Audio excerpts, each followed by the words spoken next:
Guys, welcome back to my channel. I'm going to review Capital Mind Momentum small case today. I think you might have heard from a lot of YouTubers regarding the Capital Mind Momentum small case. ये momentum strategy पे work करता है। Momentum strategy का मतलब है कि अगर कोई मोमेंटम स्ट्रैटेजी बोलती है कि जैसे कोई शेयर बढ़ रहा है तो वो बढ़ता ही रहेगा। तो ये लोग क्या करते हैं, ये इनकी कोई एल्गोरिथम क्वांट एल्गोरिथम होती है, उसके बेसिस पे ये आपको एक शेयर जो बढ़ता जा रहा है 52 वीक हाई क्रॉस कर चुका है उसको ये आपको प्रोवाइड करते हैं। और मोमेंटम स्ट्रैटेजी का मानना होता है कि ये शेयर बढ़ता ही जाएगा और जैसे ही इनको लगता है कि इसका मोमेंटम हट गया तो ये आपको उसको ये आपके स्मॉल केस से हटा देते हैं। तो पहले इसके बारे में जानते हैं। तो कैपिटल मोमेंटम ये एक Bengaluru based portfolio management service है। दीपक शिनॉय इसके सीईओ और फाउंडर हैं। दीपक सर के पास 20 साल का एक्सपीरियंस है इन्वेस्टिंग और स्टॉक मार्केट में।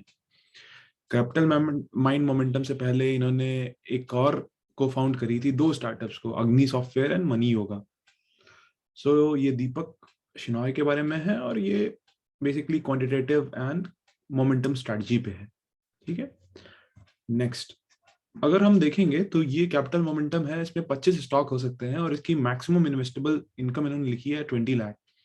अगर आपका 20 लाख तक का इन्वेस्ट करने का वो है तो आप इसको यूज कर सकते हैं। अगर देखेंगे तो ये लो वॉलेटिलिटी है और 3 साल का कैगर आप इसका देखेंगे तो वो 54.55 है।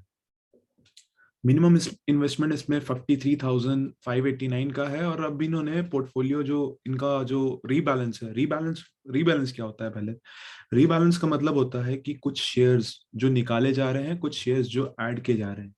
तो पहले ये मंडे को करते थे, अब ये लोग थर्सडे एंड ऑफ डे को आपको अपडेट भेज देते हैं कि फ्राइडे को क्या अपडेट करने वाले हैं और फ्राइडे को आपको इसको एग्जीक्यूट करना होता है। तो ये जो रिबैलेंस होता है इसमें भी दो तरीका का रिबैलेंस होता है। एक होता है कि हर शेयर और हर स्टॉक का एक सर्टेन परसेंटेज होता है कि जैसे कि ये एक्स शेयर जो है वो 5% ही होना चाहिए। ओवर द टाइम उसका प्राइस बढ़ता है या घटता है तो वो परसेंटेज ऊपर या नीचे चला जाता है। तो जब ये रीबैलेंस अपडेट आती है तो उसमें एक रीबैलेंस होता है, परसेंटेज भी आप बैलेंस कर सकते हैं, बट मोस्टली अगर आपको नहीं करना तो ये आप से 2 और 3 मंथ में एक बार कर सकते हैं। आपको ये हर वीक करने की जरूरत नहीं है, आप उसको इग्नोर कर सकते हैं। उसके अलावा जो भी नए शेयर्स आपको ऐड करे जा रहे हैं वो आप ऐड कर सकते हैं और जो हटाए जा रहे हैं, सेल करे जा रहे हैं, वो सेल कर सकते हैं। अब इसका एडवांटेजेस और फायदे और नुकसान के बारे में बात करता हूँ। तो जैसे कि मैंने बोला, इसमें शेयर्स ऐड भी किए जाते हैं और रिमूव भी किए जाते हैं। तो जब आप रिमूव करते हैं तो आपको short term capital gain tax भी देना पड़ता है। बट अगर आप एक सिग्निफिकेंट अमाउंट इसमें आप बना पा रहे हैं तो it should not be a problem, because कि आपका जो शॉर्ट टर्म गेन होता है वो आपको देना पड़ेगा। बट अगर आपने अच्छा इन्वेस्टमेंट बनाया है उस पर, अगर आपने मान लीजिए कोई स्टॉक लिया था, उसने आपको 50-60% दिया है, तो आपको short term investment gain tax देने में प्रॉब्लम नहीं होनी चाहिए। Now coming back to the small case fees. So अगर आप इसको देखेंगे तो इसकी फीस जो है वो कुछ 4,480 रुपये 3 महीने की है। अगर हम इसको 1 साल की देखें तो ये कुछ 10-12 हज़ार की आती है। तो पहला तो ये चीज है, आपका जो प्रॉफिट है वो 10,000 से अबव होना चाहिए अगर आपको यूज करना है। प्लस उसके अलावा जो भी आपका प्रॉफिट निकल के आ रहा है उस पर आपको short term capital gain tax भी देते रहना पड़ेगा। तो आपको इसमें इन्वेस्टमेंट करने से पहले बहुत चीजें सोचनी चाहिए। ऐसे ही नहीं है कि हर कोई इसमें इन्वेस्ट कर सकता है जिसका थोड़ा सा पोर्टफोलियो बड़ा है। जैसे कि आप अगर इन स्मॉल केसेस में अगर आप साल में 6-7-8 लाख रुपए डालने की आपके पास है, 10 लाख तक बल्कि, तभी आपको इनको यूज करना चाहिए। अगर आपका इन्वेस्टमेंट से अमाउंट जो है वो 2-3 लाख रुपए है तो उसका कोई फायदा नहीं होता। अगर आप सोचिए 3 लाख पे आपको, आप अगर 3 लाख पे 15% भी बना पाते हैं, 15 से 20%, अगर आप देखेंगे इनका 3 साल का कैगर जो है वो 54.55 है। इवन दो अगर आप देखेंगे पिछले 2 साल में बेकार से बेकार स्टॉक भी एक अच्छा रनअप दिया है। कई सारे स्टॉक्स हैं जो जो 100-200-100%, 200% जिन्होंने अपसाइड दिया हुआ है। लेकिन ओवर द टाइम जो आपका कैगर रहेगा वो 15 से 20% के आसपास ही रहेगा। तो अगर मैं 15% का लेके चलता हूँ, अगर आप इसमें मान लीजिए 2 से 3 लाख रुपए डालते हैं, उस पर आपका 15% बनता है, तो आपका कुल बनेगा अराउंड से 45,000 15% के हिसाब से 3 लाख अगर आप डालते हैं तो आपका 45,000 बनता है। उस 45,000 में आपको 10 से 12 हजार रुपए का सब्सक्रिप्शन फी आ जाएगा। मान लीजिए 30,000 आपका बचता है, उसके ऊपर पहले 45,000 पे आपको short term capital gain tax देना पड़ेगा, सब्सक्रिप्शन फीस देनी पड़ेगी। तो आपका जो मोटा मोटा रिटर्न आएगा वो हार्डली 8 से 10% आएगा, जो कि आपको इंडेक्स भी दे सकता है। तो क्या ये वहां पर यूज करने का कुछ फायदा है? बट यहीं पर अगर आपका पोर्टफोलियो बड़ा है तो ये शायद अच्छा स्ट्रैटेजी हो सकता है, बिकॉज कोई भी स्ट्रैटेजी ऐसा नहीं है कि ये फुल प्रूफ है कि हर साल 15% देगी। जब कोविड आया था तो ये भी नेगेटिव हो सकती थी। और मोस्ट ऑफ द जो ये स्ट्रैटेजीज होती है स्मॉल केसेस की, ये बैक ट्रिक करके बनाई जाती हैं।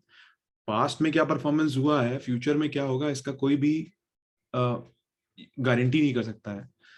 और मैं अब आपको दिखाता हूँ इसमें स्टॉक्स, मैंने मैंने एक्चुअल में इसमें इन्वेस्ट किया। तो मैं आपको एक और प्रॉब्लम में दिखाता हूँ। एक और प्रॉब्लम ये है कि अगर आप देखोगे इसमें कई सारे स्टॉक पॉजिटिव हैं, कई सारे नेगेटिव हैं, और नेगेटिव कई सारे हटते भी जाते हैं, मतलब हटाते रहते हैं। अगर आप पहला स्टॉक देखोगे तो इसने एक्चुअल में 120% रिटर्न दिया है, ठीक है। दूसरे स्टॉक ने अराउंड 100% रिटर्न दिया है। बट द प्रॉब्लम ये है यहाँ पर कि ये स्टॉक्स एक्चुअल में अगर एक सर्टेन वो रेंज दे चुके हैं। फॉर एग्जाम्पल सपोज मैं एक रिलायंस को ले लेता हूँ। अगर मैंने रिलायंस को 1800 या 1900 पे खरीदा था, जब वो 2500-2600 पे जा चुका था, उसके बाद वो नीचे आ रहा था, तो मुझे पता है कि भी रिलायंस नहीं बढ़ने वाला, तो मुझे आइडियली उससे निकल जाना चाहिए। बट इसमें प्रॉब्लम क्या होती है कि अगर एक सर्टेन आपका डिफाइन नहीं होता है कि अगर इतना ही मैं बनाऊंगा, जैसे फॉर एग्जांपल फर्स्ट जो है उसने 124% बना दिया है ऑलरेडी। आइडियली इसका प्रॉफिट बुक हो जाना चाहिए, क्योंकि एक स्टॉक अगर आपको 124% दे रहा है विद इन से 6 7 8 मंथ, उससे ज्यादा उसमें रैशनल रिटर्न की नहीं होनी चाहिए, क्योंकि कल को ये वापस गिरना भी शुरू कर सकता है और इतनी ही तेजी से वापस नीचे भी आ सकता है। अब प्रॉब्लम ये होती है कि ये लोग तब निकालते हैं इन स्टॉक्स को जब ये सिग्निफिकेंटली गिर चुका होता है। जब ये 40-50% यहाँ से और गिर जाएगा, जब ये मेरा मात्र 50% रिटर्न रह जाएगा, तब ये इसको निकालेंगे। जबकि जो लॉस वाले हैं वो भी ये कई तरह ऐसे ही निकालते हैं। तो ये मुझे एक और डिसएडवांटेज लगता है इन स्मॉल केसेस के साथ। इससे बेटर मुझे लगता है कि अगर आप फंडामेंटल स्टॉक्स और में इन्वेस्ट करके आप छोड़ें एज अ इन्वेस्टर। बिकॉज अब ये अभी आपने 1 साल का ये सब्सक्रिप्शन लिया है, कल को आपको अगले साल फिर से सब्सक्रिप्शन लेना पड़ेगा। अगर इन्होंने फीस हाइक कर दी तो आपको फीस भी देनी पड़ेगी, और एल्स आपका ये स्मॉल केस किसी काम का नहीं है, क्योंकि आपको इन स्टॉक्स के बारे में नहीं पता। क्योंकि ये बहुत ज्यादा ऐसा नहीं है कि ये सारे फंडामेंटल और लार्ज कैप स्टॉक्स हैं, इसमें बहुत सारे स्मॉल कैप स्टॉक्स भी होते हैं जिनके बारे में आपको, जिनके बिजनेस के बारे में आपको पता नहीं होगा, जिनके बारे में कुछ नहीं पता होगा। मैं मानता हूं कि ये स्ट्रेटजी ऐसी ही होती है कि एक तरीके से म्यूचुअल फंड की तरह है, बस आपके हाथ में कंट्रोल है कि स्टॉक आपके पास है। बट फिर भी अगर आप स्टॉक मार्केट में इन्वेस्ट कर रहे हैं तो कई सारी चीजें आपको पता होनी चाहिए कि ये स्टॉक क्या करता है, किस इंडस्ट्री में है। वरना एट द एंड हमें इसके बहुत सारे लॉसेस फेस करने पड़ सकते हैं। सोचिए अब इसमें अगर एक यस बैंक जैसा स्टॉक होता जो 700 रुपए तक गया था और उसके बाद वो 15 रुपए पे गया था, तो कितना ज्यादा उसमें हमें लॉस हो सकता था कि हमें अगर पता ही नहीं होगा कि हमारे पास क्या स्टॉक्स हैं, हम क्या कंपनी क्या बिजनेस करते हैं।